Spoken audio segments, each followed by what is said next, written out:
Meşhur. Evet.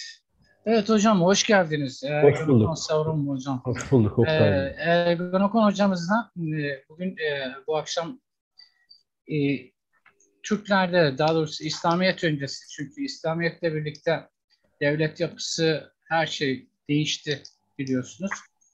İslamiyet'ten önce e, Türklerde yönetim nasıldı? Bunu örgütlenme nasıldı? Çünkü Türkler hocam binlerce, yüzlerce devlet kurdular. Tabii bu kurmanın altında müthiş bir örgütlenme var yani. Aileden başlayarak Kaan'a kadar Tabii uzanan bir teşkilatçı. teşkilatçı bir örgütlenme Evet. var. Evet. Ama bu örgütlenmenin içinde işte dernekler var. Ternek diye geçiyor. Hı. Aile var. İşte bey kurumları var. Boy var, budun var. Var orada. Kurultaylar var. Budum Boy var. var. Yani karmaşık bir yapı var. Ve orada her şey düzenli. Töre var. Töre dediğimiz yasa. Evet. Ve töreye herkes uymak zorunda. Yasaya Kaan da uymak Hı hı. zorunda. Uymadığı zaman Kaan'ı Cezası tutuyorlar, belli. kulağından tutuyorlar. Başka birini getiriyorlar. Yani Evet. Kaan bir yerde memur gibi e, bir şey oluyor. Şimdi buradan başlayalım. Biz de tabii konuştuk. Yanlış anlamalar var. Böyle sanki Kaan tutanmış işte her şeyi yapar eder, asar keser. E, Benim bildiğim kadarıyla öyle bir şey yok. Evet. Bunları sizden dinleyelim. Tabii. Sohbet ederek İslamiyet öncesinde devlet yapısı nasıldı? Hukuk neydi? Yürütmeyi kim yapıyordu? Hukuk kimine aitti? Hı hı. Hocam söz sizde. Buyurun. Oktay Bey, öncelikle ben başta misafirlerimize, Ön Türk Akademisi'ne, Çam Limanı Akademisi'ne ve diğer bütün konuklara saygı ve sevgilerimi arz ediyorum.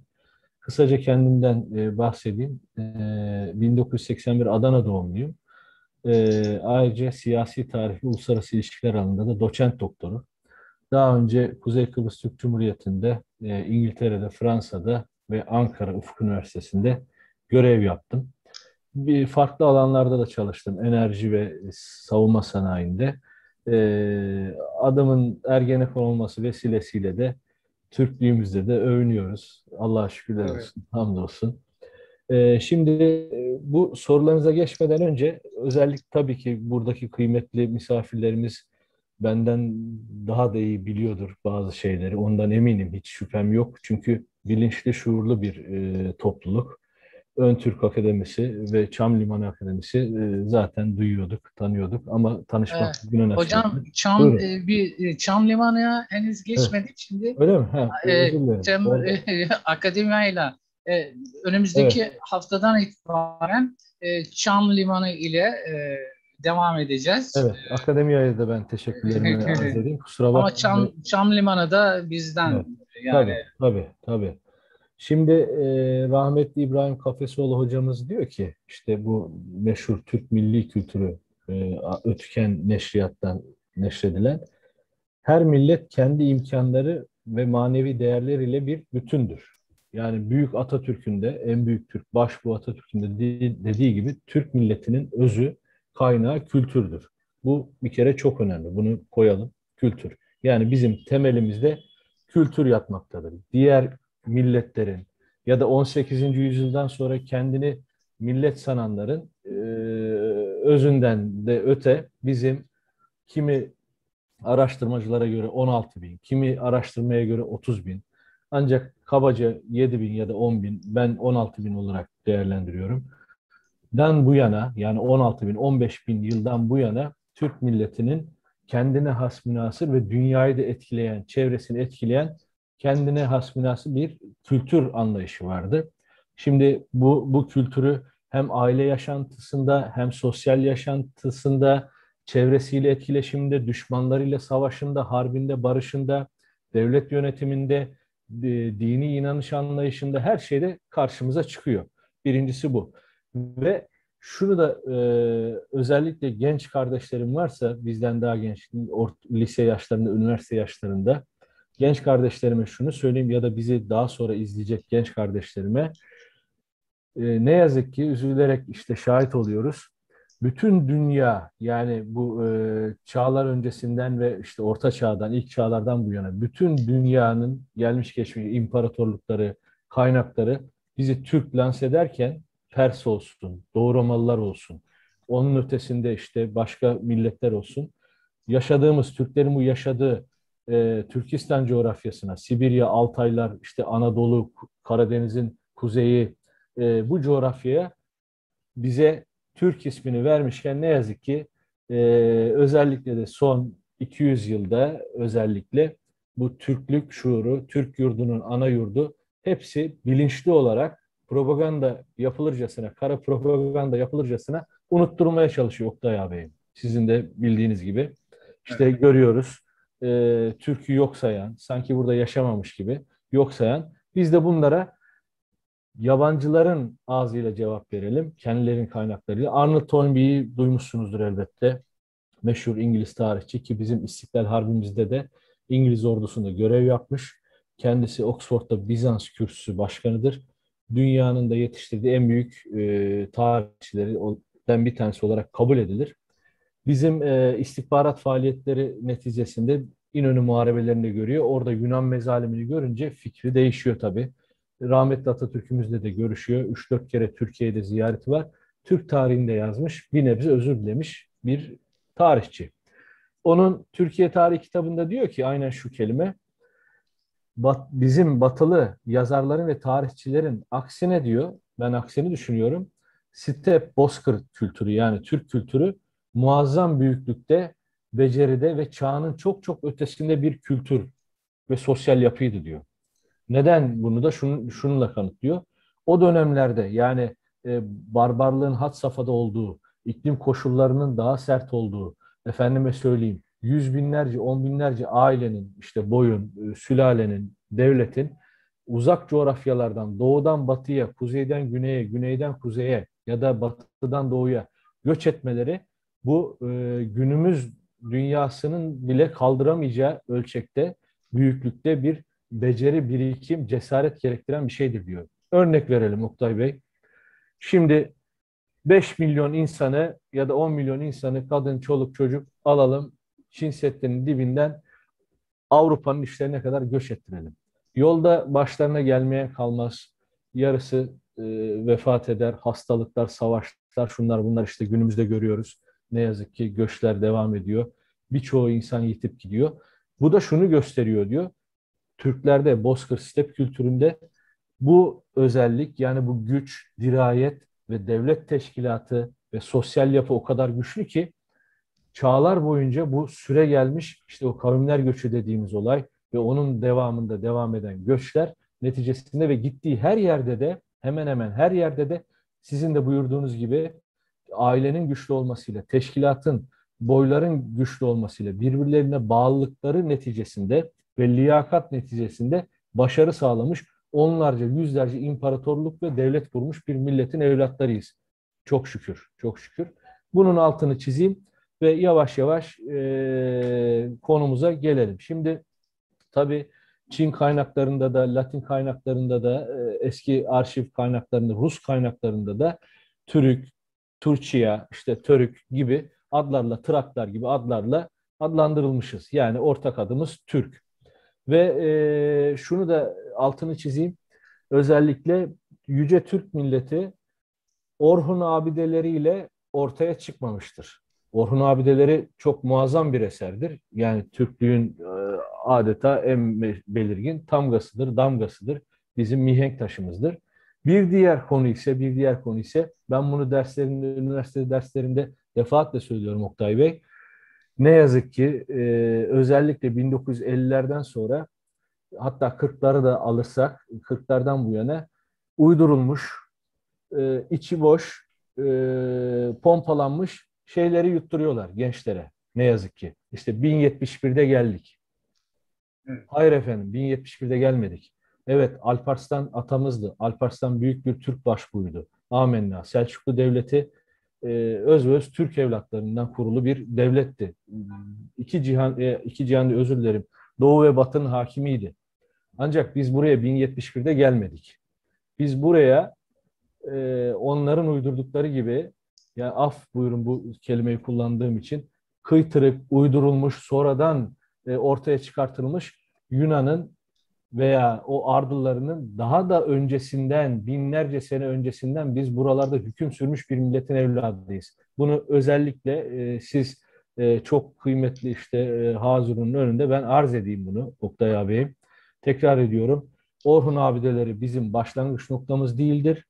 1071'de de biz buralara gelmedik. Onun çok çok öncesinde var. Ha bu Orhun abideleri ve Malazgirt zaferi mihenk taşlarından bir tanesidir. Yüce Türk tarihinin mihenk taşlarından bir tanesidir. Şimdi Thompson'ın Göktürk alfabesindeki çözümlerinde de Türk kelimesi güçlü, kuvvetli, dirayetli, cesur, miğfer, asker anlamlarına da geldiğini biliyoruz.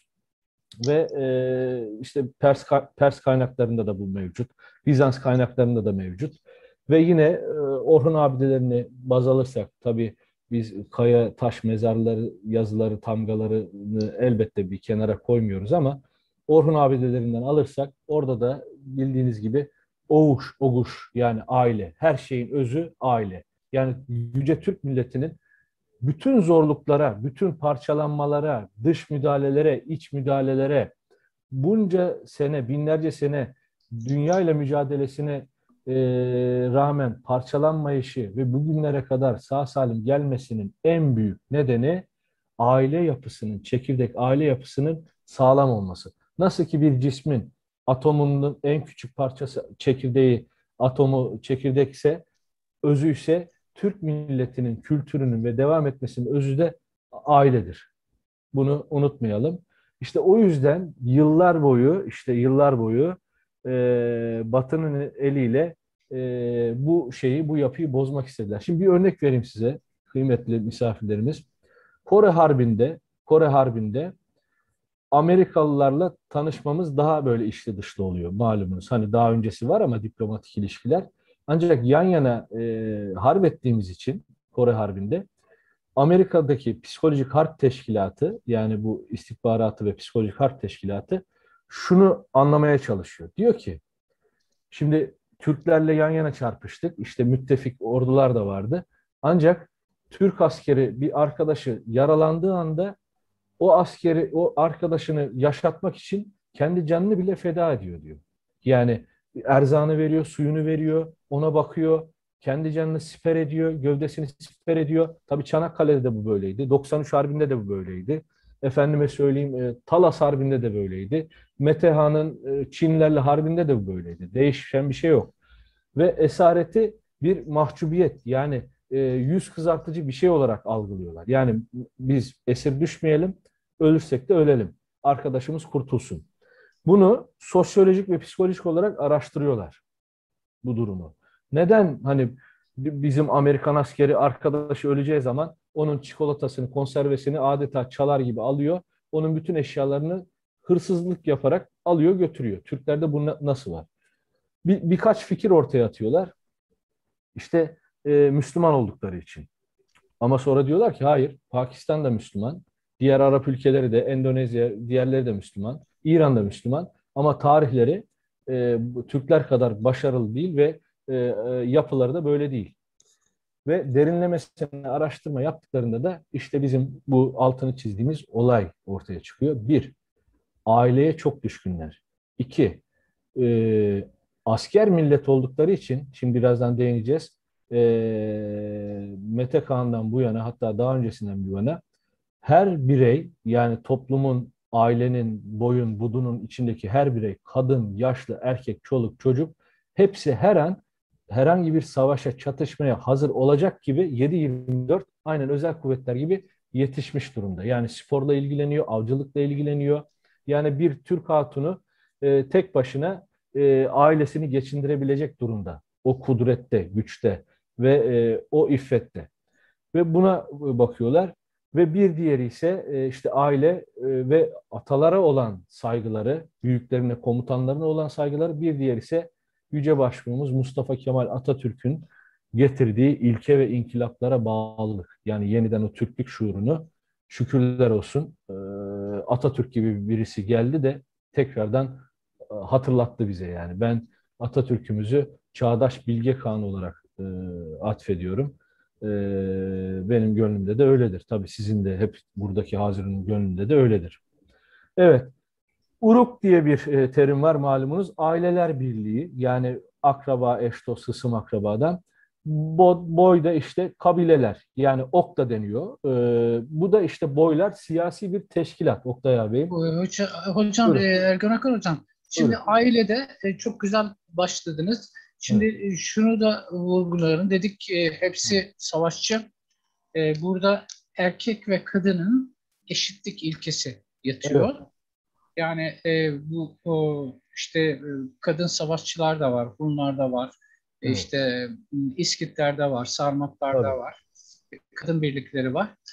Bunlar mükemmel birer savaşçılar. Amazonların da tabii, bunlardan kaynaklandığı biliniyor. elbette. Burada en önemli nokta Türklerin değişmeyen kadın erkek eşitlik, Eşittir, eşit. eşitlik, Bravo. eşit Evet, yani evet. orada. Buyurun hocam.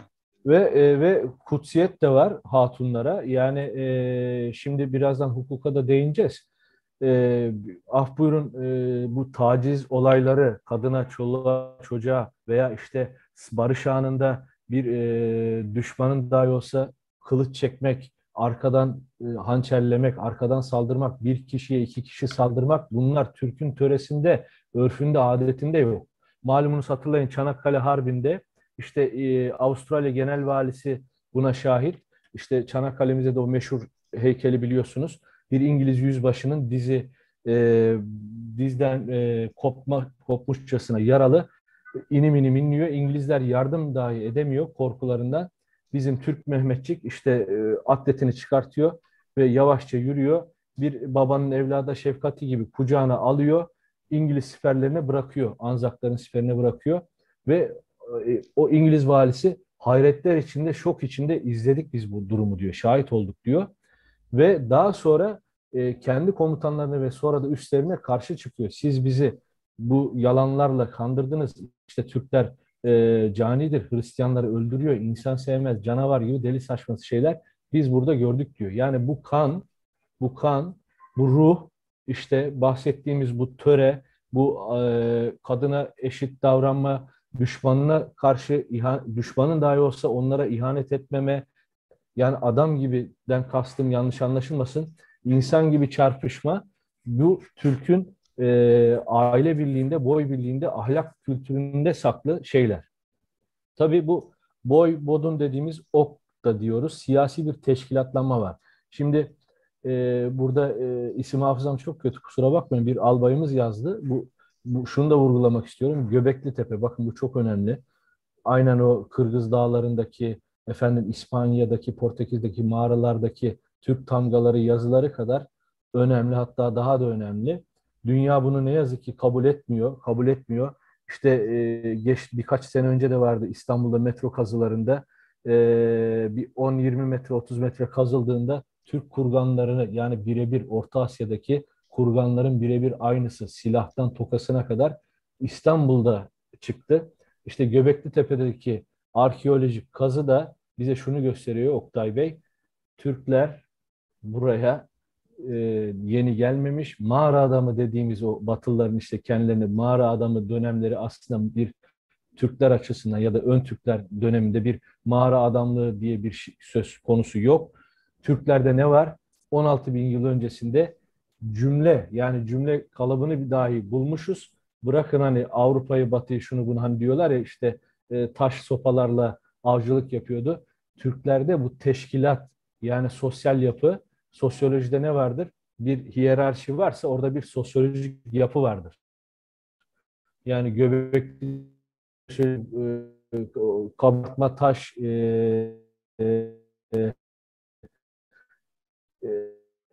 şeylerinde, eserlerinde birebir bugünkü Anadolu'daki ve Orta Asya'daki var malumunuz, akbabalar var. İşte ölünce göğe yükselme var. Varolu var. Efendime söyleyeyim, rüya kapanı var. Anadolu'da çok vardır malumunuz, böyle boncuklu şeyler, yılan gibi örgüler ve burada buna şahit oluyoruz. Ancak ne yazık ki ne televizyonlarda ne de başka mecralarda var elbette ama çok az. Yani gençlerimiz bundan bir haber. Yani sorsanız bugün Göbekli Tepe neresi diye yüzünüze bakacak derecede. Yani hiç duymamıştır. Üzülerek söylüyorum. Ancak biz işte bu böyle programlarla sizin gibi büyüklerimizle, abilerimizle, kardeşlerimizle bunu Türk gençliğine inşallah duyuracağız. Yani başka çaremiz yok. Bu yurt ve buralar, bu kültür bizim. Evet, bu boylarda işte bir büyüğü ise budun. Yani boylar birliği, il, el. Yani işte Hacı Bektaş Veli'nin de dediği gibi eline diline sahip ol demesinden kastı yani bu el değil. Yani vatanına, yurduna, memleketine, istiklaline sahip ol demek istiyor Hacı Bektaş Veli. Ya bakın bu çok önemli. Ya bizde de ne eline, diline, beline sahip ol. Yani böyle argoymuş gibi kullanılıyor. Değil aslında. Beline, ailene sahip ol. Eline, iline, vatanına sahip ol. Diline, Türkçene sahip ol. Yani birisine küfür, kaba söz değil. Yani diline sahip ol. Ne kadar güzel bir şey. Bakın bu var yani bunun üstüne ciltlerce Oktay abim doktora tezi yazılır buna. Doktora tezi yazılır. Doğru söylüyorsunuz. Şimdi orada güzel bir tespitiniz var. Şimdi Hacı Bektaş Veli'nin felsefesi, tabii karşısında rakibi Mevleviler var.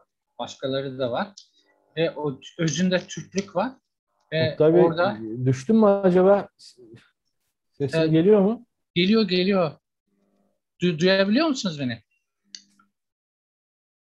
Ergun Okan Bey. Aha, şimdi Hocam, bir sesiniz kesildi ama buyurun. Duyamadım. şimdi güzel diyorum, Hacı Bektaş Veli'nin Anadolu'ya geldiklerinde tabii Evet, karşısında bir rakipler de var. Başka evet. bugünkü izimler gibi işte Evet. Mevlevilik var, başkaları var. Şimdi orada özüne sahip olma, Türklüğe sahip olma. Sizin dediğiniz gibi eline, yani vatanına bel kültür Yurduna. demek. Evet, Bel kültür demek. Yani evet, yurduna, kültürüne zaten dil. Ama bizimkiler evet, bunu anlatamadık. Çeviriyorlar, eline diline yalan evet, söylüyorlar. evet, evet. Yani ama Hacı Bektaş'ı Veli'nin felsefesine baktığınız zaman ya da bugünkü onu takip eden Bektaşilerin, Alevilerin felsefesine baktığınız zaman Türkiye sahip çıkmadır. Teşekkür ediyorum hocam. Evet. Onu dile getirdiğin için. Buyurun. Estağfurullah. Buyurun hocam. Duyuyor musunuz hocam? Estağfurullah. Ne demek görevimiz ve bu boylar birliği, el birliğinde de işte devlet anlayışı ortaya çıkıyor. Ancak Türkler içinde yine Orhun abilerinde Türkler içinde devletin olmazsa olmazı nedir? Oksuzluk yani istiklal. İstiklal. Olmazsa olmazı istiklal. Yalnız bu sadece hükümdarın isteğiyle olan bir şey değil. Yani başa işte e, kutlu yabgu geldi. O istiklal istiyor değil. Halkın yani bütün vatandaşların da istiklal istemesiyle devlet olacak. İkincisi ulus. Şimdi ben çok kıymetli hocalarım vardı. Ben 9 Eylül'de tabii doktoramı yaptım. Orada milliyetçilik tipolojileri dersleri alıyorduk. Orada da ben şu tezi ortaya sundum. Yani genel kanı şu.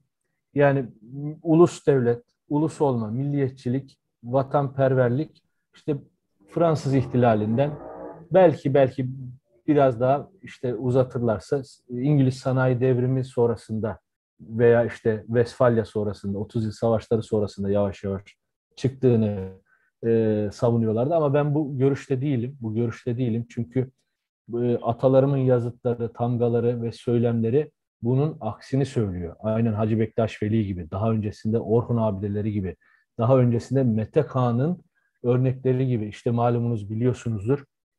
Bir belalı bir kabile var güneyinde Hunların. Çinliler de onları teşvik ediyor. Mete Kağan yeni başa geçmiş, daha genç. Diyor ki işte atını istiyor, kılıcını istiyor ve toyda diyor ki verelim mi? Tabii büyüklerimiz hayır vermeyelim diyor. Ne olacak ki diyor bir attan diyor. Verelim gitsin. Bu kadar kan dökülmesin Mete Kağan. Ya işte olur mu gönderiyor. Silahını istiyor. Kabul edilir bir şey değil. Gönderelim. Hanımlarından hatta af buyurun, hanımından işte eşini istiyorlar. Onu yine soruyor. Tabii onu göndermiyor ama ya ne olacak ki gibisinden bir şeyler söylüyor. Ancak bataklık bir toprağını istiyor Oktay Bey. Bakın bataklık kuru bir toprak orası. Orada söylüyor. Tabii beyleri de biraz şaşkın. Ya diyor bu üçünü kabul ettin. Bunu kabul edersin herhalde diyorlar Mete Kağan'a. Edeyim mi sizce diyor. Madem üçünü ettin et o zaman. Asla diyor asla. Bataklık da olsa, çöl de olsa orası benim vatanım, yurdum ve milletimin öz toprağıdır. Vermeyeceğim diyor ve savaşıyor malumunuz. Biliyorsunuz. Yani bu ulus, vatan, yurt kavramları bizde çok çok ön planda. Bir diğer ise olmazsa olmaz Şeyh Edebağlı'nın işte Osman Gazi öğütü gibi insanı yaşat ki devlet yaşasın. Bakın bu sözler yani tüylerim diken diken oluyor ben bunları söylerken size. Duygusal da bir adamım. Yani ne kadar manalı, ne kadar anlamlı. Yani insanı yaşat ki devlet yaşasın. Demek devletin kuruluşuna bakar mısınız? Yani kültürü, özü. Yani padişahın çok yaşa değil. Yüce Türk milleti sen çok yaşa ki padişahın da, sultanın da, liderin de, kanın da, devlet başkanının da yaşasın. Yani Oktay abim şimdi teknolojiye sahibiz değil mi? Siz Antalya'dasınız. Efendime söyleyeyim. Tamer Bey belki İstanbul'dadır. Dilek Hanım bir yerdedir. Ben İzmir'deyim. İşte Büşra Hanım bir yerdedir. Müjgan Hanım bir yerdedir. Turgay abim de burada Antalya'da. Burada işte görüşüyoruz. İstediği kadar teknolojik olsun. Anında görüntü versin. Bu şerefli insanlar burada. Ha, Turgay hocam da buradaymış. Hoş gelmiş Turgay Tüfekçioğlu. Ellerinizden öperim. Bu insanlar bu zümre burada olmasaydı bura şereflenir miydi? İstediği kadar teknolojik olsun, istediği kadar hızlı yayılsın bu iletişim ağı. Yani bir devleti, bir mekanı, bir binayı, bir ortamı şereflendiren insandır. Ahlaklı, kültürlü insanlardır. Aynen burada olduğu gibi. Onu vurgulamak istiyorum. Ve halk, kün. Yani batıdan çok farklı bakın bu. Yani bu batı işte bize yutturulan, bize dikte edilen işte batı kültürü batılılaşalım şu bu. Ben bunda yanlış anlamayın yobazlık yaptığım için demiyorum. Elbette bir teknolojik bir yenilik varsa insanlık namına bunu alalım. Tıpkı Büyük Atatürk'ün de buyurduğu gibi. Yani batılılaşacağız ama batılılaşacağız derken kendi öz kültürümüzü unutmadan maddi kaynaklarının haricinde yani teknolojik gelişmeleri alaraktan ve onun daha iyisini yaparaktan bu çağdaşlaşmayı geliştireceğiz. Ancak ne yazık ki bunu da yanlış anladılar ve bu sürüp gidiyor. Bir de şunu vurgulayayım. Şimdi bazı hani Çin kaynaklarından da tabii öğreniyoruz ama ben yanlı olduğunu da düşünüyorum birçoğunun. Çünkü Çinliler içine kapalık ve kindar bir millet malumunuz. Yani tarih boyu böyle, bugün de böyle kindar bir millet. Aynen bizim Doğu Türkistan coğrafyasındaki oraya Sincan da demeyelim lütfen. Sincan işte ben hayretler içerisindeyim. Yani Ankara'da büyüdüm. Sincan diye bir beldemiz var malumunuz. Yani neden Sincan diyoruz ki? Sincan ya da en son vilayetleri diye işte 17. ya da 19. olması lazım. Doğu Türkistan coğrafyası, Karluk Türklerinin, Uygur Türklerinin, atalarımızın öz ve öz yurdu, Kaşgarlı Mahmut'un yurdu. Ve bazı Latin kaynaklarında da şu yalanı uyduruyorlar kötülemek amacıyla. Türkler yaşlı nüfusunu öldürüyor. Yani yaşlananları öldürüyor. Külliyen yalan. Zaten yalan oydu. Toy'dan belli. Efendime söyleyeyim atalar kültüründen belli. Dede Korkut hikayelerinden belli. Öyle bir şey olsa töreye, ataya, şuna buna itimat edilmez. Öyle bir şey olmazdı zaten. Bunu da vurgulayayım. Hükümranlık ise Oktay Bey erklik yani kut ve cihan hakimiyetinden geliyor. Yani bu şimdi devlet bugünkü anlamıyla işte hukuki anlamda emretme, efendime söyleyeyim hak ve yetkisine sahip ve bu emirleri de icra yetkisine sahip malumunuz. Yani bugünkü anlamıyla. O gün de öyleydi. Ancak bu icrayı uygularken ve hükmederken de zulmetmeyecek. Yani Türklerde bu şey de var, feraset de var. Yani bedevi kültürünün haricinde bizim Türklerde efendim mesela başa geçtim. Sizin de buyurduğunuz gibi ben istediğim gibi asarım, keserim. Şu bu yok. Aynen sizin de buyurduğunuz gibi Kaan veya prensler, teginler, yönetici sınıfı bir haksızlık yapıyorsa orada otomatikman yani o genlerden gelen, o atalar kültüründen gelen, o efendime söyleyeyim toy kültüründen gelen, ahlaktan gelen şey hemen devreye giriyor. Orada bir dakika diyor. Bir dakika. Sen istiyorsan Metehan'ın yedi göbek kardeşi ol, bilmem ne ol. Anında seni orada el çektiriyorlar. Ve gerekirse senin ölümüne kadar gidiyor bu. Gerekirse çarpışıyorlar. Bak ne kadar önemli. Ne için çarpışıyor burada? Yani iktidar kavgası koltuğu için değil. Ben Hakan olayım sen ol falan değil. Bir haksızlık varsa halka, milletine ve devletin devamını tehlikeye düşürecekse el çektiriyorlar. Mesela Tony Cook en büyük vezirlerimizden, doğru mu? Kaan'ın yaptığı hareket doğruydu. Ancak Kaan'ın sözünü dinlemediği için ve askerleri tehlikeye attığı düşünüldüğü için el çektirildi görevden. Ve gitti başarı da sağlamasına rağmen bakın. Ama ne dedi? Toy, Kaan'ın hükümleri böyleydi. Biz böyle karar aldık. Evet sen milletini düşünerekten acele hareket ettin ve başarı sağladın. Ancak töre der ki bunu böyle yapmayacaktın. O askerlerin de hayatını tehlikeye atmayacaktın dedi ve malumunuz uzaklaştırıldı. Ki Tony Burada Cook gibi bir hocam adam. Buyurun. burada hocam temel olan şu var. Yani Türk devletlerinde İslamiyet'e kadar hatta Evet. yani özünde Türk Tanrı inancının olduğu devletlerde bir töre dediğimiz yasa temel yani Evet. anayasa bu. Evet. Onun Evet. dışına hiç kimse çıkamıyor. Yani e, Çıkamıyor. hiç kimse çıkamıyor. Bunu Kaan da delemiyor. O bir kez anayasayı delelim Evet. falan diye böyle bir hiçbir kanun Tabii Metehan tabii. da olsaydı hatta Bilge Kağan bile olsan çıkamıyorsun. Diyorsun ki Gelemez. ben bunun içinde olacaksın. Yoksa bu o yollar işini bitiriyorlar. İkincisi de Evet. sistem. Yani sistemi oturmuş bir sistem var. O sistemin dışına çıkamıyorsun. Bir Çıkamıyorsun. de TOY dediğimiz kurultay var. Oradaki alınan kararlar esas sizin anlatımınızda onun da dışına çıkamıyoruz. Yani Çıkamıyor. töre ve kurultayda alınan kararlar yani kanunlar diyelim. O Evet. kanunları onun dışına çıkamıyorsun. Çıktığın zaman ister kanun, istersen tümenbaşı ol, ne olursan ol, ister bey ol, Ol. e, Doğru diyorsun. yapıyorlar. Buyurun hocam. Uygulanıyor. Şimdi Büyük Atatürk'ün en büyük özelliği ne biliyor musunuz Oktay abi? Bence ve başarılı olmasındaki püf noktası işte sizin buyurduğunuz bu olay. Bakın rahmetli Atatürk'ümüz siz söyleyin Yunan o katiller sürüsü Yunan'da değil onlar tabii. Şimdi oraya da değineceğim. Benim uzmanlık alanı Doğu Akdeniz ve Kıbrıs Yunan coğrafyası. Naçizane. Yunan'da değiller. Yunanlaştırılmış ya da Yunan olduğuna inandırılmış Balkan halkları onlar malumunuz. Doğu Roma'nın devamı bir şekilde Rum. Sakarya yani Ankara Polatlı'ya kadar dayanmış. Düşman Sakarya Nehri'ne kadar dayanmış. Ve bakın Mustafa Kemal Atatürk, Mustafa Kemal Paşa mecliste şunu diyor. 3 aylığına bana başkumandanlığı verin. Yani diyebilirdi orada. Ben sizin sultanınızım, yeni halifenizim. Kim karşı çıkabilirdi? Kimse çıkamazdı. 3 aylığına verin ve bakın bu çok önemli bu söylediğim. Başarısız olursam da bana hesap sorun. Bir.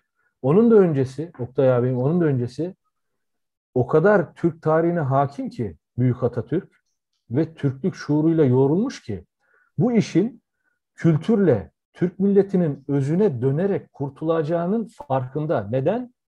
Arap çöllerinde şurada burada ihaneti kendi gözleriyle görmüş. İçi kof, yalan, dolan şeylerle, hikayelerle bu vatanı kurtulamayacağının farkında. Ne diyor? Toroslara bir bakın, yörüklerin ateşi yanıyorsa orada kurtuluş şeyi vardır diyor. Neden meclis kurulmasını istiyor? Türkiye Büyük Millet Meclisi Ankara'da kuruluyor. Neden? İşte istişare kültürü var, toy kültürü var.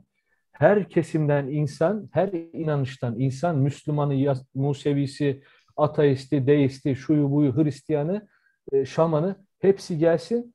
Bir arada ortak paydamız vatan, yani Türklük devam etsin. Bunu uyguluyor. Yine büyük taarruzda bakın işte tüylerim diken diken oluyor bunları anlatırken size. İnanın öyle. Afyon işte karargahta konuşuyorlar. Kendinden büyük hocaları, paşaları var.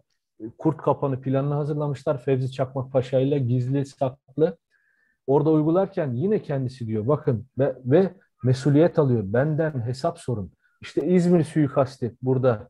İzmir suikasti olduğunda asla yargısız infaz yapmıyorlar. Asla.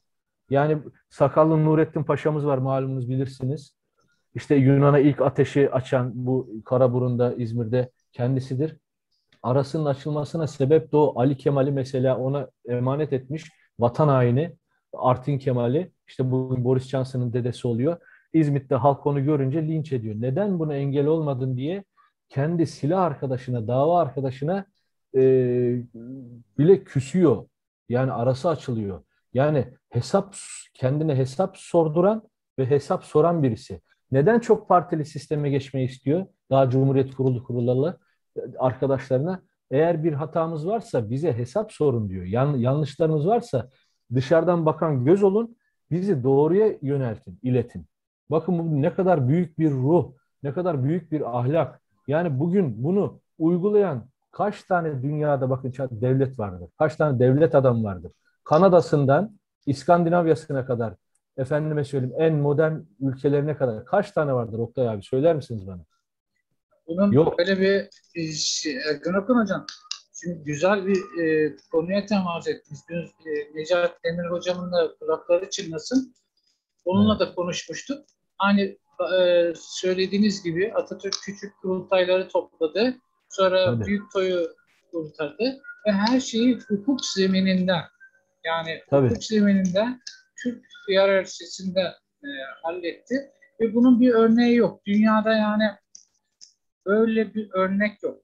Yani çıkıyor Yok. bir lider, işte efendim askerleri var, bilmem çeteyle şunla bunla kurtardılar. Ama bu şekilde yani hukuk düzeni içerisinde, meclis içerisinde, yani adam çıkıp hiçbir zaman ben beni yaparım ederim demiyor.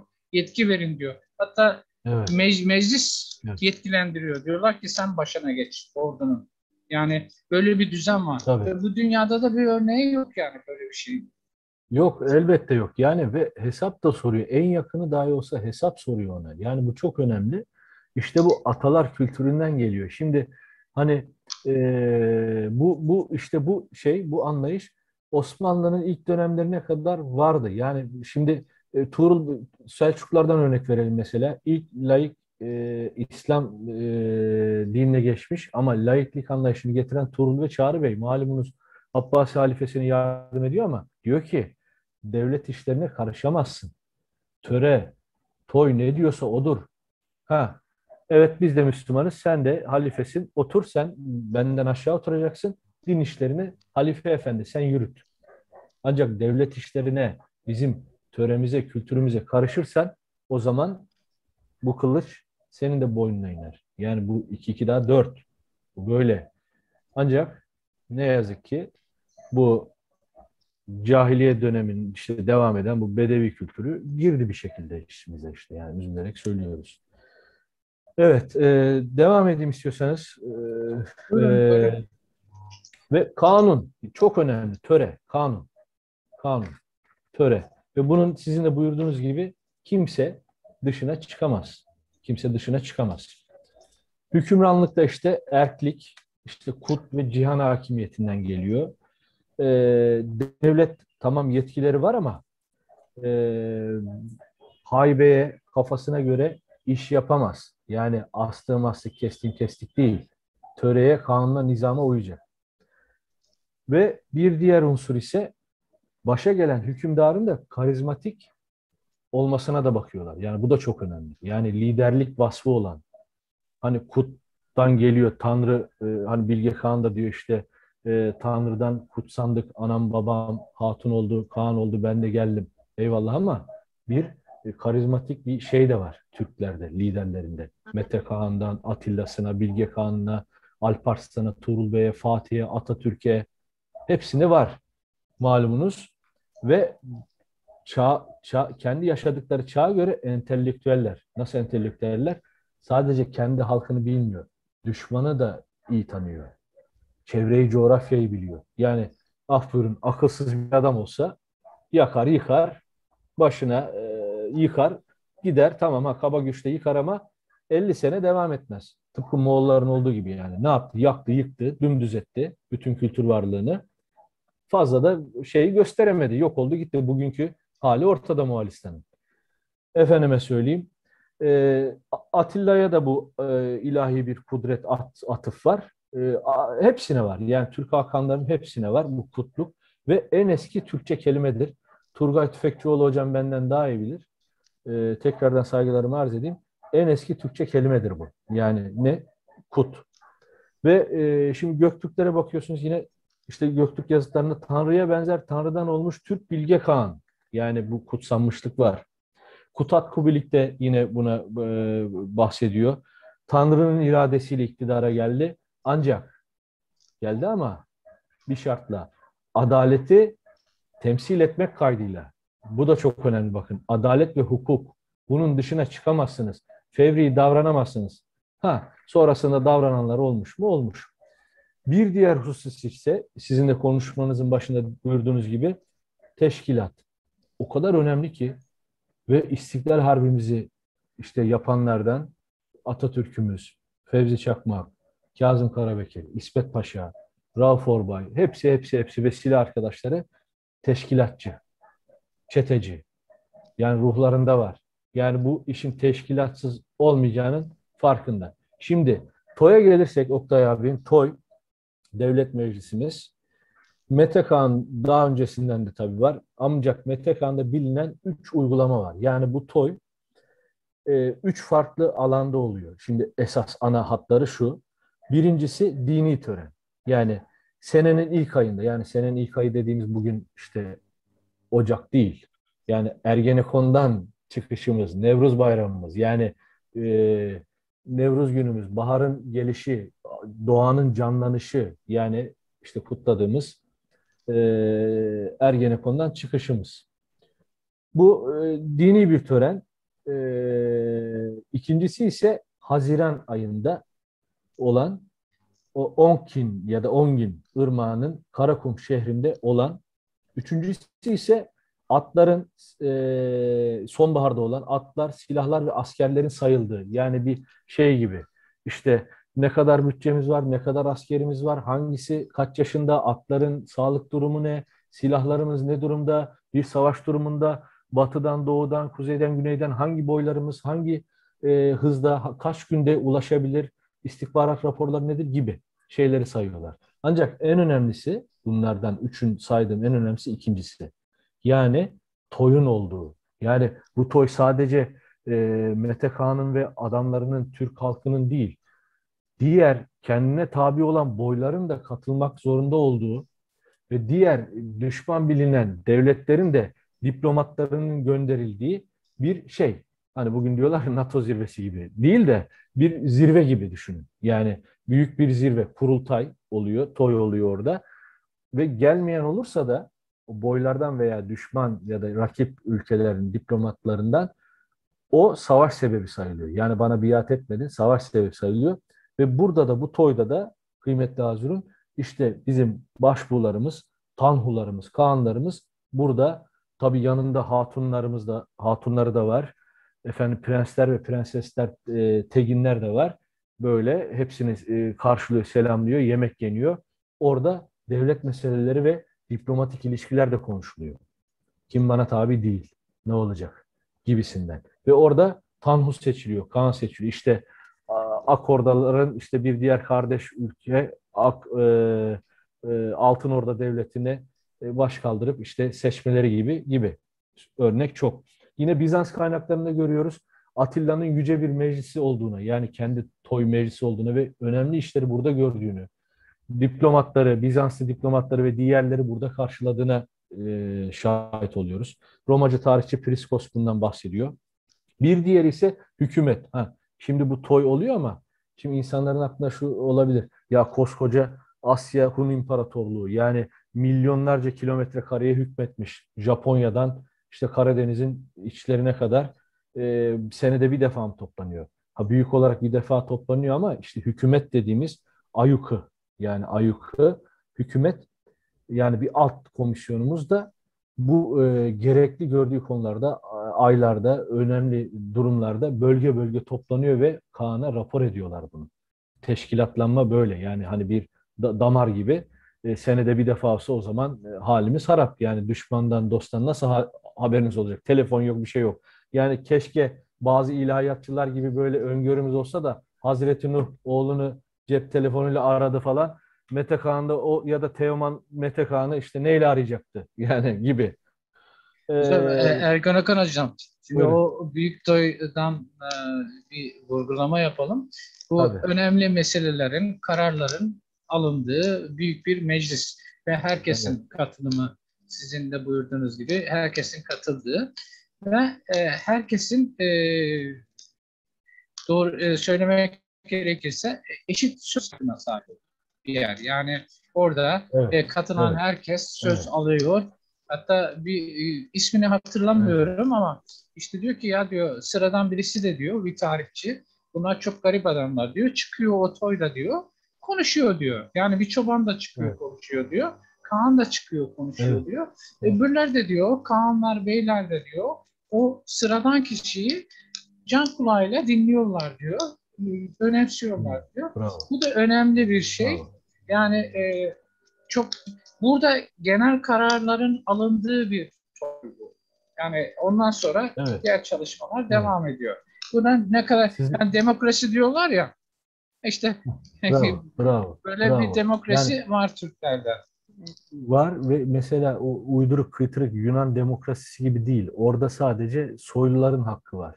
Yani Evet. kadınlar af buyurun. Buradan hanımefendilerden özür diliyorum. Hani Platon, Aristoteles falan okutuyorlar ama şunu bilmiyorlar. Platon'un eserlerinde şurada burada e, erkek diyor istediği kadar evlenebilir. Hatta 35 yaşına kadar evlenmesi de ayıp sayılır. Ayıp görülür. Neden? İşte sen bekar yaşa. Neden böyle şeyi devam ettiriyorsun? Ve çok özür diliyorum. Kadınlarınızı, eşlerinizi istediğiniz yere satabilirsiniz, gönderebilirsiniz. Canınız mı sıktı? Başka yere gönderin. Sokağa atın gibi. Çocuklara bile yani sevgi yok, saygı yok ve köleliği getirmiş bir kültürü bugün dünya alıyor, demokrasinin beşiğiymiş gibi lanse ediyor. Üzülerek söylüyorum. Biz de bunları böyle hayran hayran üniversitelerde, liselerde hayran hayran anlatıyoruz. Efendim Yunan demokrasi şöyleydi, Yunan bilmem neydi, şuydu buydu. Ancak hiç bunlara değinen yok. Aklınıza gelebilecek bütün ahlaksızlıklar, ahlaki çöküntü, toplumsal çöküntü, hepsi bunlarda mevcut. Hepsi. Hepsi mevcut.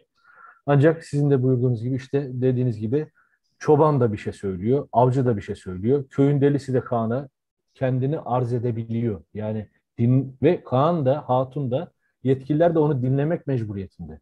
Bir de böyle bir şey var. Yani kestirip atmıyor, dinliyor herkesin içinde. Evet. Ayyuku da yani Orhun kitabelerinde de biliyoruz. Hükmetmek anlamına geliyor. Devam edelim. Şimdi veliaht bu da önemli. Yani tegin ya da bizim Türkçe şeyle tegin, elik, bey. Çok önemli bakın burası. Batı dünyasında yani Ortaçağ Batı dünyasında efendime söyleyeyim diğer barbar kavimlerde, diğer böyle yobaz kültürlerde, alt kültürlerde nedir? En büyük evlat başa geçer. Ama Türklerde ya da ön Türklerde ya da İslamiyet öncesi Türklerde bu yok. En büyük evlat başa geçer diye bir kaide yok. Ne var? Oktay abi, liyakat var. Ve ileri gelenlerin, toplumun ileri gelen büyüklerinin, aksakallılarının önermesiyle zaten o kendisi ön plana çıkıyor. Yavaş yavaş sivriliyor. Ortanca kardeş, küçük kardeş şu bu. Ve onu başa geçiriyor. Yani babası, etrafı, eşrafı, meclis diyor ki evet en büyük oğlum bu ama bunda feraset yok. Devleti yönetemez. Küçük oğlun yönetmeli. Hem savaşçı cesur gibi gibi gibi şeyler. Ha entrikalar olmuş mu? Olmuş. O da var. Ve işte ona da bir şey var, kutsiyet var. Ve bir de şey var. Mesela ikili teşkilat. Ancak bu sadece Türklerde yok. Yani bakıyorsunuz Okyanusya ülkelerinde de var, kültüründe de var, Moğollarda da var. Yani ne demek? İşte Doğu Batı, Kuzey Güney, Bozok, Üçok gibi ikili teşkilatlar var. Yani Asya Hunlarında da var, Göktürklerde de var. İşte Batı Göktürkler, Doğu Göktürkler, Kuzey Güney diye ayrılıyor. İç, dış diye de ayrılıyor. Çifte krallıklar da var burada malumunuz. Ve diplomasi bakın çok önemli. Yani Türkler ben iddia ediyorum evet asker millettir kadınıyla erkeğiyle ancak Türkler hem istihbaratçıdır hem de diplomattır. Buna çok önem vermişler. Yani bütün Türk kanları önem vermiş. Hatta işte Cengiz Han'da da var bu. Ulaklarından bir tanesine bir zeval gelirse oğlu dahi olsa idam ettiririm diyor. Yani şey var haberleşme. Rahmetli Atatürk'ümüz ne diyor Oktay Bey? Ben diyor İstiklal Harbimizi telgrafın telleriyle kazandım. Hep iletişim var, hep sürekli. Yani bir istihbarat ağı var, diplomasi var. Buna da Bitekçiler diyor. Oğuzlarda işte Tuğracılar deniyor. Yani Oğuz Türklerinde bu Tuğracılar, işte Tuğra dediğimiz sultanların Tuğrası, işte Mührü buradan geliyor. Oğuz Türklerinden buradan geliyor. Bir diğer ise olmazsa olmazımız şanlı ordumuz, Sü. Yani Bozkır kültüründe hemen her Türk'ün olduğu gibi. Yani bugün de öyle. Şimdi en büyük özelliğimiz ise tabii ki sonraki yıllarda bu biraz bozulsa da ön Türklerde, İslamiyet öncesi Türkler paralı yani kendi vatanına, kendi vatanı için, kendi devleti için paralı askerlik diye bir şey yok. Ha ganimet falan alıyorlar ayrı bir şey ama parayla maaşla ben askerlik yapayım şeyi yok. Bu ilk kez Hazar Türklerinde ortaya çıkıyor. O da ticaretle çok uğraştıkları için çeşitli bölgelerden devşiriyorlar. Ha bu daha sonrasında işte Arap devletlerine veya işte halifeliği alan devletlere şuna buna veya Balkanlardaki bir takım devletlere Bizans'a da paralı askerlik yapmışız. Ama kendi içinde paralı askerlik diye bir şey yok. Bir sınıf yok. Ve az önce de buyurduğum gibi her an herkes savaşa hazır. Sporcu, avcı. Herkesin mesleği belli. Yani şey gibi düşünün, e, yeraltı teşkilatı gibi, Kuvayi Milliye gibi bir saldırı mı oldu, bir savaş mı oldu? Oktay Bey'in görevi belli, Ayşe Hanım'ın görevi belli, Turgay Bey'in görevi belli, Ergenekon'un görevi belli ve onu yapmakla mükellef ve yapar. Canı pahasına yapacak. Ve bir diğeri ise işte bugün dünya literatürüne de kazandırdığımız ki Türklerin yani buluşu 200'den fazladır, 250'den fazladır. Buna tekerlek, ok, silahlar da dahil edersek, ateşi de dahil edersek buna. Türklerin de bir diğer hediyesi işte bu onluk sistem Oktay Bey malumunuz. Onbaşı, yüzbaşı, binbaşı. En büyük şey de tümen. Yani 10 bin kişilik bir kuvvetten oluşan tümen. Onlar da işlerinde bölünüyor. Tümen adı veriliyor. Türklerde de bu şey var. Bir diğer konu ise önemli konumuz hukuk, adliye ya da könilik. Burada da önemli unsur tabii değindik ama töre. Yani sıkı sıkıya ve herkese uyarlanan, herkese. Yani çoban da olsanız, işsiz güçsüz de olsanız, deli divane de olsanız, Kaan da olsanız bu 7/24 size uygulanacak. Mesela adam öldürmenin cezası suçsuz yere idam. Tecavüzün veya hırsızlık olayında olayın üstüne yakalanırsanız idam. Efendime söyleyeyim barış anında sizin düşmanınız dahi olsa ona saldırırsanız kılıç çekerseniz idam. Efendime söyleyeyim namussuzluk, ahlaksızlık idam. Bu vatana ihanet idam. Bunların hiç şakası yok. Ha, daha alt cezalarda ise 10 günü geçmeyecek hapis cezaları var yani ordu içinde. Kesinlikle vatana ihanet, efendime söyleyeyim ahlaksızlık gibi şeyler kesinlikle affedilmiyor. Neydi? Türk töresinde. Ve Yüksek Devlet Mahkememiz var. Bakın o dönemlerde Yüksek Devlet Mahkemesi. Yani bugün bakıyorsunuz Avrupa'ya Fransız ihtilalinden sonra işte yavaş yavaş o kurumlar oluşmaya başlamış. Almanlar da bürokrasi yüksek biliyorsunuz malumunuz. Daha düne kadar. Ancak Türklerde on binlerce yıllık tarihimizde, şanlı tarihimizde yüksek mahkeme var. Yargı dediğimiz ve halkın adına da örfi, hukuk töre. İki tane şey var, kanal var. Yargı ve örfi töremiz. Bu uyguluyor. Bunları uygulayanlar da yarganlar ya da işte bugünkü tabirle yargıçlar. E, ne var? Tabiat kültürü var. Tabiat yasaları var. Doğa Ana'nın getirdiği yasalar var. Buna inanıyorlar. Buna iman etmişler. Doğa Ana'ya aykırı gelemezsin. Fazlasından şeyi avlayamazsın. Doğayı kirletemezsin. Ve temizliğe önem veriyorlar. Nehir kenarlarında hep işte obalarımızı kuruyorlar. Atalar kültü var. Gök Tanrı'ya inanç var ve bu silsile devam ediyor. Ve bakın bu da çok önemli. Bu kıytırık, yobaz, cahiliye döneminden kalma, efendime söyleyeyim, bu işte çöl işlerinden gelen kan davası var ya Oktay abim. Hani kan davası gidiyoruz saçma sapan. Kan davası, işte namus davası, şu bu zırvaları Türklerde yok. Neden yok? İki sebepten ötürü. Bir, devlet töre ve yargıyı kesintisiz uyguluyor. Yani kimseye bırakmıyor. Mesela Allah korusun Oktay Bey'in bir yakınını bir düşmanı öldürdü. Devlet onu onun yanına bırakmıyor. Ki Oktay Bey ve yakınları o hırsla gidip ona kan davası gidip onu aynı cezayı kesmesin. Çünkü niye? Soyumuz sopumuz kurur. Yani mantık var burada. Anlatabiliyor muyum? Zaten düşman çok, nüfus az. Bilge Kağan'ın dediği gibi azız. Etraf düşmanlarla çevrili. Bir de birbirimize düşersek biz mahvoluruz diyor. Ve ben uygulayacağım ve tatbik edeceğim, takip edeceğim. Bu var. İkincisi zaten ahlaklı olduğu için namussuzluğa yer yok. Evet. Ben Oktay abi fazla yormayayım yani laf lafa Yo, açıyor. Şöyle. bizim var. Heh, Şimdi orada bir de şeyi vurgulamak lazım.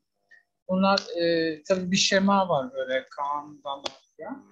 E, Yargı da ayrı. Yani tabii, bağımsız bir yargı var. tabii. Yani orada şunu görüyoruz. Yasama toyda. Evet, Yani mecliste yargı yürütme ayyuku dediğimiz evet, hükümet sisteminde yargı da o yargıçlar tarafından. tabii. Yani bu bizim hani Bacağı var. kuvvetler ayrılığı ilkesi var ya biz Evet, bugünlerde çok kullanılıyor. Bir devletin olmazsa olmazı diye. öyle. İşte bizim Türklerde binlerce yıldır bu ayrılmaz ilke Devam ediyor. var. Bunlar ayrılık ilkeler var. Ve bu ilkelerden kimse adalet var. Yani Kaan da olsan, bey de olsan, çoban da olsan, çöpçü de olsan, hoca da olsan, ne olursan ol, herkes Adalet var. adaletin kılıcı herkes için aynı keskinlikte. Evet, Olayın özü bu. Olayın öyle, özü bu. öyle. Şimdi, Yani buyurun. sizin söylediğiniz gibi namus da zaten erkek kadın eşit öyle kaçayım göçeyim Şey yok. filan şey yok. İşte e, yani öyle bir şey yok. E, O yüzden de Araplar gibi hani çok fazla evlilik yok. İşte Yok, doğru. 3 karı alayım, 5 karı alayım, 4'e kadar devam edeyim, 40 tane çocuk yapayım. Yok, bir Yok. tane evleniyor. İşte Evet, kanunların istisna onlar bir takım politik sebeplerden evet, evlenebiliyorlar. Ama tabii, onların da tek bir hatunu var. Yani evet, esas bir hatun var. Onun dışındakiler bir şekilde oluyor. tabii. Yani hocam çok güzel konulara temas ettiniz. E, Estağfurullah. e, Devam ederseniz buyurun yoksa Tabii, sorularla devam tabii, edelim tabii. biraz. Şunu vurgulayayım. Şimdi üzülerek söylüyorum tabii bunu. Bugün Amerika Birleşik Devletleri neden güçlü biliyor musunuz Oktay Bey? İki sebepten güçlü. Birincisi tıpkı bizim atalarımızın, aklı başındaki atalarımızın yaptığı gibi etraflarında ya da işte devlet teşkilatında ya da bilimsel hayatta dünyada kim ileri ise o alanda Almanya'dan, Türkiye'den, Afganistan'dan, işte atıyorum Filistin'den, İsrail'den alanda uzmansa ne yapıp ne edip onu kendi ülkesine çekiyor ve koruyor. Koruyor, kolluyor. İşte Aziz Sancar örneğindeki gibi yani Aziz hocamız. Almanya'ya bakıyorsunuz işte Covid aşısını bulan hocalarımız gibi. Yani Almanya'da tabii bunu yapıyor ama Amerika Birleşik Devletleri daha çok yapıyor beyin göçü. İkincisi ise sizin de buyurduğunuz gibi bu kuvvetler ayrılığının eski Türkler kadar olmasa da bir nebze yani en iyi uygulayan ülke olmasından ötürü kaynaklanıyor. Yani orada vergi kaçırdığınızda affınız yok. İstiyorsa başkan olsun. Affınız yok. Ve birbirini denetliyor. Pentagon dışişlerini denetliyor. Dışişlerini başka bir birim denetliyor. Başka bir birimi başka bir birim denetliyor. Ha diyebilirsiniz bazı aileler, Siyonist aileler yönetiyor. Orası ayrı ama geneline baktığınızda bu var. O yüzden ve uzak olduğu için de sürekli gelişmiş. Bize de tekrardan nasip olur umarım, yani ne diyeyim, inşallah. Tekrardan bu kültür, özümüze döneriz, titreriz, Bilge Kağan'ın dediği gibi özümüze döneriz. Atatürk'ün dediği gibi Türk milletinin karakteri yüksektir, çalışkandır, zekidir. E, Ne diyeyim yani, temennim o Oktay Bey.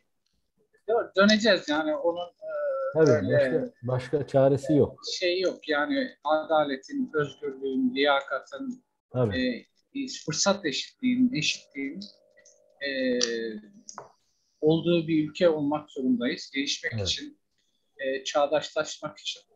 Şunu da vurgulamak lazım. Ben her zaman söylüyorum, işte bizim Türkler e, binlerce yıl boyunca binlerce devlet kurmuşlar. Yani ve Evet. e, dünyada ayak basmadıkları yer kalmamış. Yok. Yok. Ama bunları yaparken temel işte bu dediğimiz adalet, özgürlük, kuvvetler ayrılığı, liyakat, e, bunlara sizin söylediğiniz gibi işte halkı yaşat, devlet yaşasın.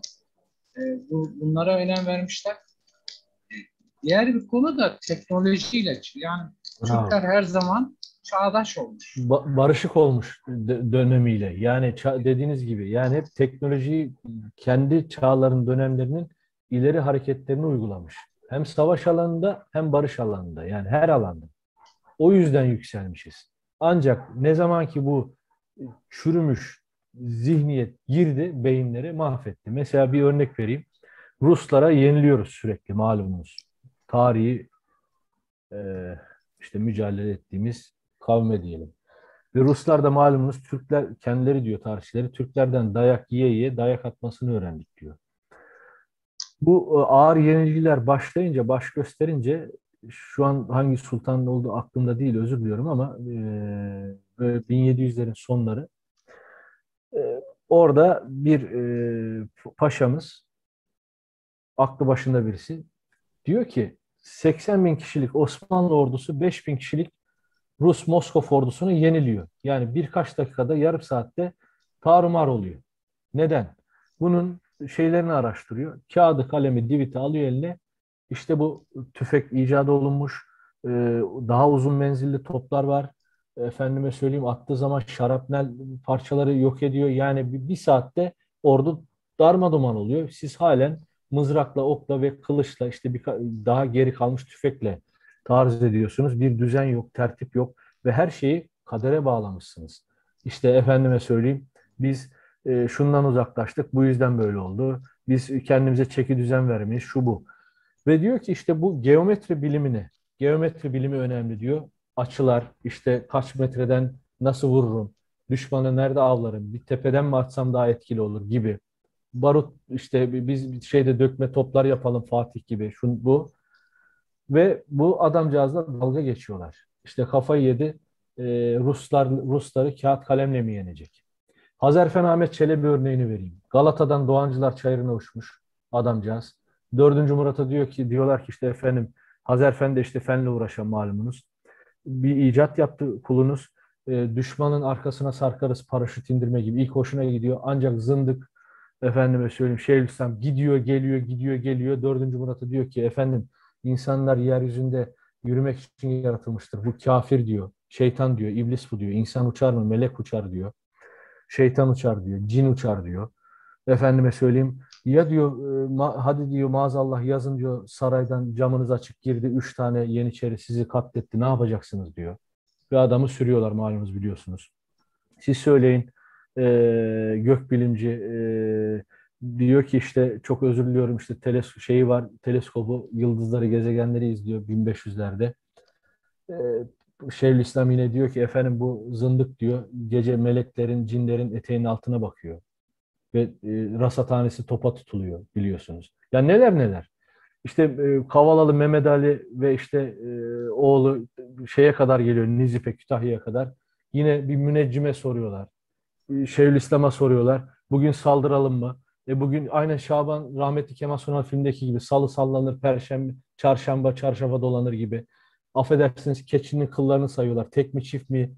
çift gelirse saldırmayalım. Ya bunlar olmuş hadise bakın. Yani tarihçi kimliğimle söylüyorum. Bugünlerde Yeniliyoruz. de oluyor. Oluyor. Kütahya'ya kadar gelmiş. Yine taarruz edelim diyorlar. Durun işte bugün mübarek gece olmaz. Ya böyle deli saçması şeyler yani ben aklım hayalim almıyor ya.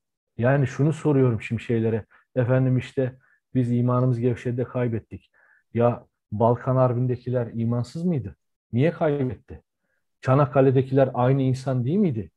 Bir iki sene sonra çarpışan komutanlar aynı komutanlar değil miydi? Neden? Aklı mantığı takip ettiği için kazandık. Demem o yani Oktay Bey ne diyeyim. Evet. Yani Evet. akıl ve bilim Ergun Okan hocam çok güzel konular.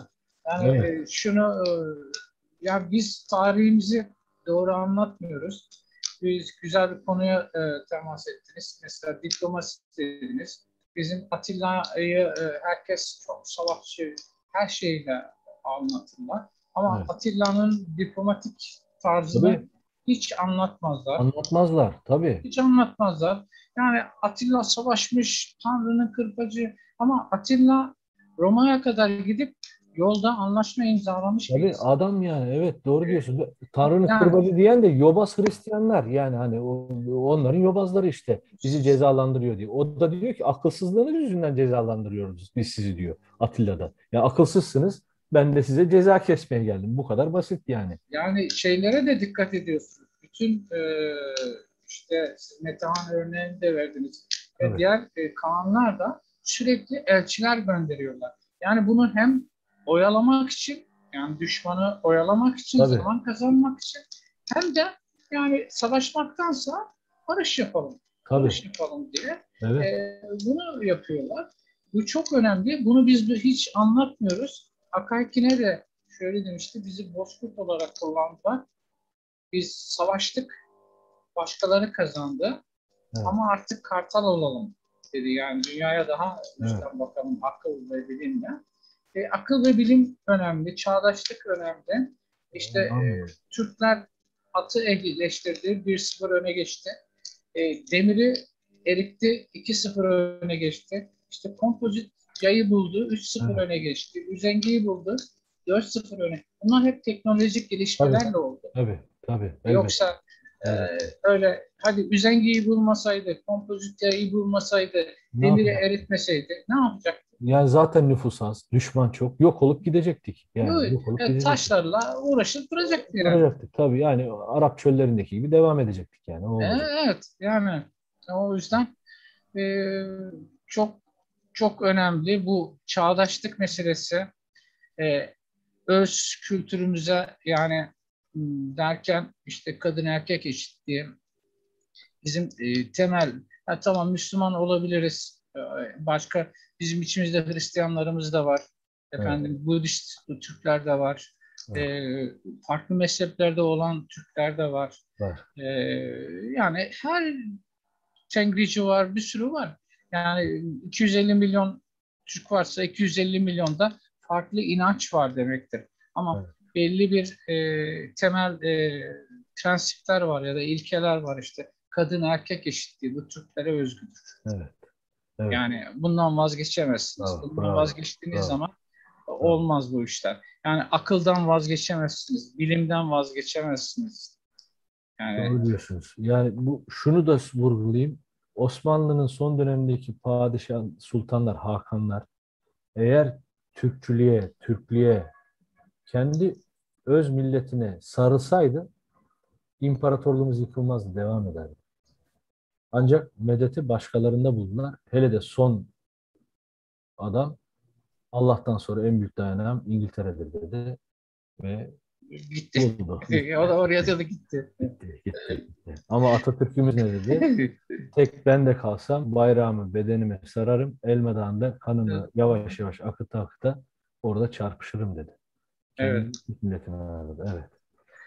Evet arkadaşlar sorularınız varsa Ergen Okan hocama soralım. Bu devlet, hukuk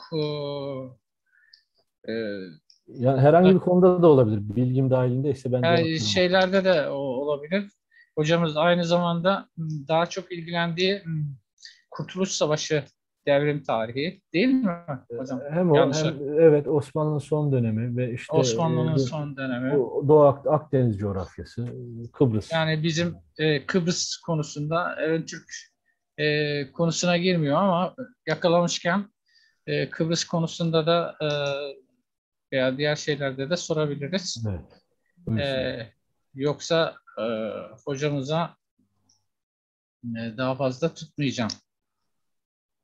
Sorularınız varsa sizin hocam eklemek istediğiniz mesajlarınız var mı? Güzel mesajlarınız. Efendim var şöyle ben tekrardan teşekkür ediyorum. Böyle güzide bir konuda Turgay Kürüm Yabgu konusunu demiş ama özür dilerim bir mesaj mı var? Direkt mesaj mı göndermiş? Evet mesaj göndermiş ama Ben, ben göremiyorum. Size ha, geldiler. chat kısmına mı geldi acaba? Bir şey gördüm ama ben de bir Şey, bakayım mı? ha, dur bakayım. Yap bu. Yap bu ünvanı konusunda bilgi verebilir misiniz? Yapgu Hakan yani Hakan demek işte bir liderimiz Hakan'ımız Yapgular bunlar işte iki şeyle başa geçiyor. Birisi ve kutluk, kut yani kutalmış. Tanrı'dan, gök Tanrı'dan, gök ve yer kutsamış. Bilge Kağan da dediği gibi Tanrı'dan olma biz kutsandık ve bu göreve geldik. Yabgular bu. Tarkan var mesela, Apo Tarkan. Onlar da işte Kartal Tibet'in oynadığı filmde de görüyorsunuz. Başarı sağlamış komutanlara Tarkan deniyor. Efendime söyleyeyim, teginlerimiz prenslerimiz yani veliaht dediğimiz ya da işte Arapçası veliaht olan teginler gibi. Kağanlarımız demek ve iki şekilde de başa geliyorlar. Eğer doğal ortamda gelişirse bu liyakatlarına göre töre onu öyle toyda kararlaştırıyorlar oy birliğiyle ve Tanrı'dan bir kutsiyetle başa gelmiş deniliyor. Ha kitap önerisi dediler. Türk tarihiyle ilgili hemen işte merhum hocamız İbrahim Kafesoğlu hocamızın Türk Milli Kültürü var. Profesör Doktor Mümtaz Türhan'ın Kültür Değişimleri var. Efendime söyleyeyim. Rahmetli Kazım Mislen hocamızın bütün kitaplarını alın. Muazzez İlmiye hocamızın bütün kitaplarını alın. Efendime söyleyeyim. Bakayım burada çıkardım mı? Tabii sadece Türk yazarlardan değil, ünlü Türkologlardan da Jean-Paul Roux'un eserleri önemli. Onlara onları ben tavsiye ederim nacizane. Bunlar önemli. Tabii temelden başlayacak arkadaşlar için önce bu daha çok böyle yorucu olmayan şey olan Türk milli kültürüne odaklanırlarsa yavaş yavaş o şeye gelir. Siz söyleyin Oktay abi bu Göktürkler hakkında çalışma yapan hocamız. Benim isim hafızam gerçekten çok kötü. Kusura Şimdi bakmayın. Ergun Okan hocam buradakilerin çoğu bu konuda bayağı bilgililer. Yani Tabii tabii tabii. o konudan kitap tavsiyesine Evet, gerek yok. evet. Burada Yunan Buğra Heh, Gülderen sormuş. evet benim öğrencim şey Hocam yüksek yargıdan kastınız nedir acaba? yüksek İşleyişini biraz açar mısınız demiş. yüksek yargı şu Oktay Bey'in de buyurduğu gibi devletin bir şey yani bizdeki Yargıtay gibi düşünün. Şu anki Yargıtay gibi yani şu anki derken özündeki Yargıtay gibi düşünün. Orada bütün konular işleniyor. Özellikle devletin üst kademesinde işlenen suçlar ve yapılacak olanlar. Ve bu birebir emrediliyor ve uygulanıyor.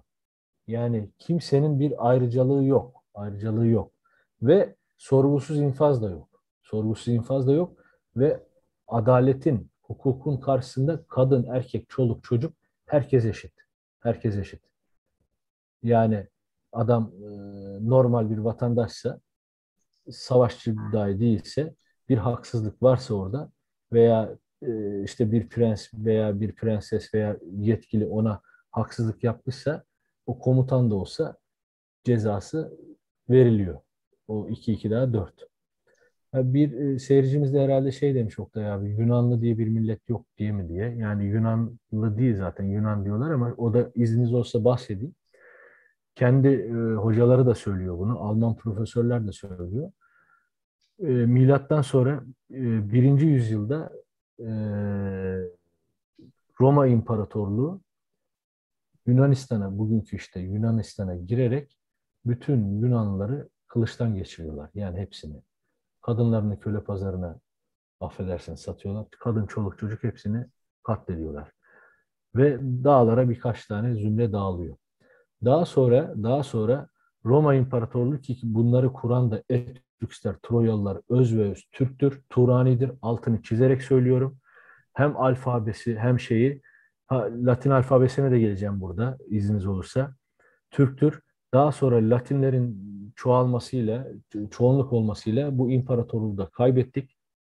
Roma ikiye ayrılınca Batı Roma, Doğu Roma olarak işte bir psikolojik sınır Bosna Hersek'ten çekiliyor ve mezhep ayrılığına girdikleri için Ortodoks mezhebini benimsiyorlar. Yani Latinlerin ağırlıkta olduğu Katolik mezhebinden nefret ediyorlar. Diyorlar ki tabii o döneminde parlayan yıldızı İstanbul ya da onların tabiriyle Konstantinopolis. Biz daha çağdaşız. Şeyin merkezi bura. Siz söyleyin. Ticaretin merkezi bura. Görece kendi çağlarına göre Roma'dan, yani Katolik dünyasından daha laik demeyeyim de daha çağdaş bir kafaya sahipler. Daha özgürlükçüler, çünkü niye, ticaret var. Bir takım barbar kavimlerin saldırısıyla Batı Roma çökmüş zaten. Yani dünyanın merkezi konumunda ve kendilerinde o kadar nefret etmişler ki, halbuki kardeşler, akrabalar. Biz Latinceden de sıyrılalım. Antik Yunan dilini, işte Aristoteles'in öğretilerini, şunu bunu kendimize potada eritelim ve bu dile dönelim diyerekten Yunancayı benimsiyorlar ve zamanla işte Batı'nın da etkisiyle bu ulus devlet çağında ne diyorlar? Bir şey kuralım, Türkiye'ye karşı, Osmanlı'ya karşı Yunan milleti uyduralım diyorlar. İşte bu dilin de etkisiyle, Hacı Bektaş Veli'nin dediği ne kadar önemli. Bakın, diline sahip ol. Bu dilin de etkisiyle Yunanlı ya da Yunan milleti ortaya çıkartılıyor. Daha sonra da başımıza bela ediliyor. Megalidea ile birlikte başımıza bela ediliyor. Yani bugün Kıbrıs'ta yaşayanlar Yunan falan değil. Zaten birçok Yunan'a da sordum, siz nasıl görüyorsunuz Kıbrıs'ından diye. 12-13 senede orada yaşadım Kıbrıs'ta. Nacizane iyi de bilirim. Onları kendinden saymıyorlar. Kaba saba sanıyorlar. Zaten Yunancayı da tam konuşamıyor diyorlar. Onlar Rum diyorlar. Yani zaten adı üstünde Rum. Yani Romalı. Onlar da öyleydi ama Yunanlaştırıldı gibi. Bu örnekleri verebilirim. Evet. Evet, bir şey vardı hocam. Evet. Buradan Kıbrıs'taki ilk Türk izlerini Evet. Evet. Hocamız. Turhan Bayk sormuş Evet. YouTube'dan da yayınımız var. Oradan gelen Evet. bir soru. Bu konuda çalışmalarınız var mı? Kıbrıs'ın ilk Benim yok da, benim dönem özellikle bu ilk çağlardan bu yana aldım. Bir İngiliz arşivlerinde çalıştım. Genelde kaynaklarım şu: 1900 1800'lerin sonu, 1900'lerin devamı, yani bu tam böyle çatışmalı dönem 50 60 74'e kadar getirdim. İngiliz ve Türk arşivlerinde çalıştık. Ancak şunu defaatle söylüyorum, vurguluyorum. Derslerimde, televizyon programlarına, her katıldığım yerde. Özellikle kıymetli genç kardeşlerime şunu söyleyeyim. Elbette biliyorlardır ama tarihin hiçbir döneminde biz bugünkü işte Akdeniz adalarının tamamını, Ege diyorlar ama işte bizim tabirimiz Adalar Denizi, ne Sakız'ı, ne Rodos'u, ne Midilli'yi, ne Kıbrıs'ı, ne Girit'i Yunan'dan almadık. Tekrar ediyorum. Kıbrıs dahil Akdeniz'de fethettiğimiz bütün adaları e, biz Yunan'dan almadık. Kimden aldık? Ceneviz'den, Venedik'ten, Latinlerden, şövalyelerden, Rodos şövalyelerinden aldık. Yani onların hakkı, hukuku burada yok. Onu söyleyeyim. Yani Girit'i işte katakulli yaptılar. Bir gecede on binlerce Türk'ü katlettiler, kaybettik. Donanmamız olmadığı için, akılsız davrandığımız için oraları kaybettik. Ata dede yurdu Balkanları kaybettik. Şunu söyleyeyim. Biz Balkanlarda Osmanlı ile gelmedik. Osmanlı Türkleri en son gelen atalarımız. Bu da çok önemli. Bakın, ve Osmanlı bir Balkan İmparatorluğu'dur. Rahmetli Halil Nalçık hocamızın deyimiyle, tabiriyle. Osmanlı İmparatorluğu bir Balkan İmparatorluğu'dur. Bir diğer Türk beyi olan Timur'un ve Yıldırım Beyazıt'ın savaşında devletin yıkılmamasının en büyük nedenlerinden bir tanesi Balkan merkezli oluşudur. Anadolu merkezli olsaydı bir iş biraz çıkmaza girerdi, yani onu söyleyeyim. Ve buralara çok çok öncesinden Kıpçakları alın, İskitleri alın, onun da öncesinden, yani on binlerce sene öncesinden, yani kıymetli gençler, bakın Sayın Turgay Tüfekçioğlu hocamızın, abimizin eserleri mevcut. Turgay Kürüm abimizin eserleri mevcut. Portekiz'in mağaralarında bile atalarımızın izi var. Ben Amerika'yı falan, hani zaten bilindik bir şey. Yani bu 2 daha 4 Bering Boğazı'ndan geçmişiz. Ve ben şurada gördüm, İngiltere'de görev yaparken bir Meksika yemeği, Adanalı olduğumuz için Kadirli, Torosların evladıyız tabii. Yemek kültürümüz de zengin. Meksika mutfağına baktım. Tesadüf açtım. Açar açmaz zaten, hani tabii o zaman da genciz. Vardı, biliyorduk ama derinlemesine bilmiyorduk bu kadar. Bir baktım, sizi şerefimle temin ediyorum. Yani oradaki Meksika'da yaşayan bir halk, yani köylü vatandaş, kiliminden yemek kaynattığı kazanına, yüz hatlarına, gözlerine, çekikliğine kadar. Yani inanın, ben orada akrabalarımı görmüş gibi oldum. Dedim ki Allah Allah, bizim köyü mü çekmişler? Yengemin akrabalarını mı çekip koymuşlar dedim. Ya bu tesadüf olamaz. Yani bu benzerlik, hani derler ya, çift yer olamaz. Efendim, alfabesinden, kültür yaşayışından, yemeğinden, inanışından, bu tesadüf olamaz. Ha, bu bize neyi kanıtlıyor? Buzul çağında yavaş yavaş işte o erimeye başladığında ve o buzuzken buradan geçildi. Bugün Kızılderililerin ritüellerine bakın, giysilerine bakın. Ay yıldız. Ve sizden iyi olmasın, Kerkük Türk'ü hocamız, Ümit Akkoyunlu hocamız, Akkoyunlu Türklerinden gelir. Kendisine hayırlı uzun ömürler diliyorum.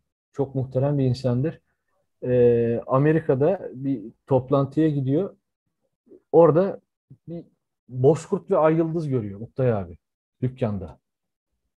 Ve tüylerin diken diken oldu diyor. Gittim ama kapalı diyor. Hemen yanında da diyor böyle bir ufak bir lokanta var diyor. Amerikalı birisinin. Orada yemek yedim diyor ve sordum diyor. Bu karşıdaki şey kimin demiş dükkan. Özür diliyorum, süs eşyası dükkanı. Ha, o delinin teki demiş.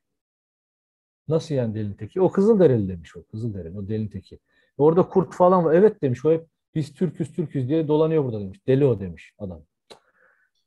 Gitmedim diyor. Türkiye'ye uçağımı iptal ettim. 3 gün sonra gelecek de diyor ve gittim, adamı buldum.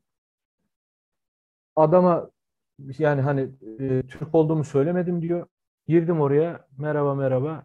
Ya ben bu şeyi çok sevdim. Bu Ay Yıldız Hilali ve Bozkurt'u satar mısınız? Direkt bana baktı diyor. Türksün değil mi dedi diyor. Evet dedim diyor. Nereden anladın? Adam boynuma sarıldı, ağlamaya başladı diyor.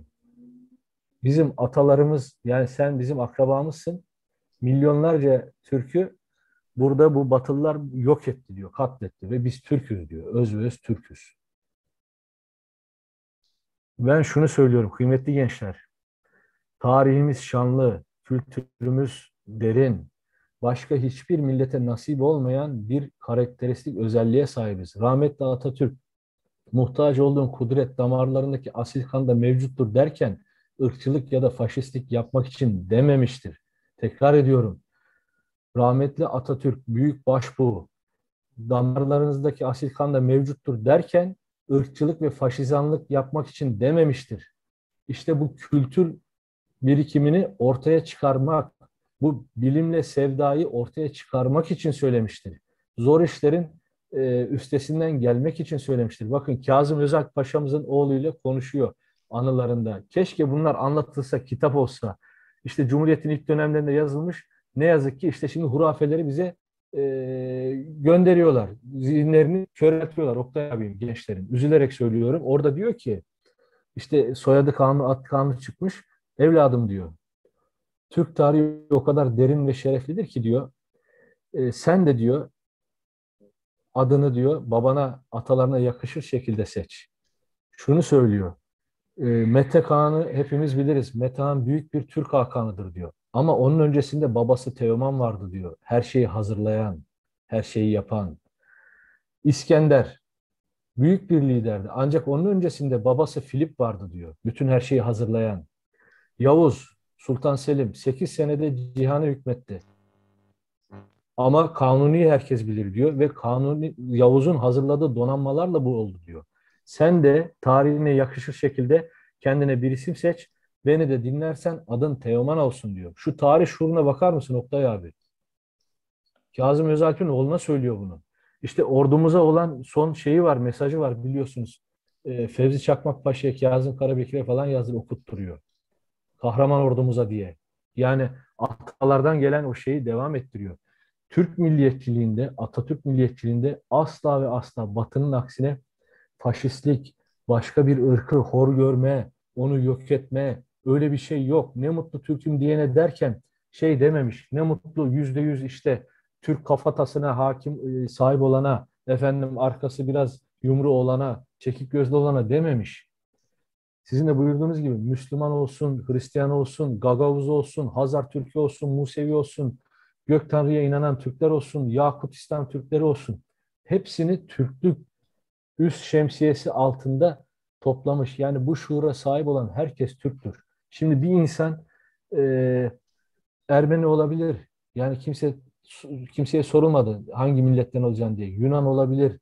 Efendime söyleyeyim Hitit'ten gelebilir, şu olabilir, bu olabilir. Önemli olan o değil. Önemli olan ne hissettiğinizdir.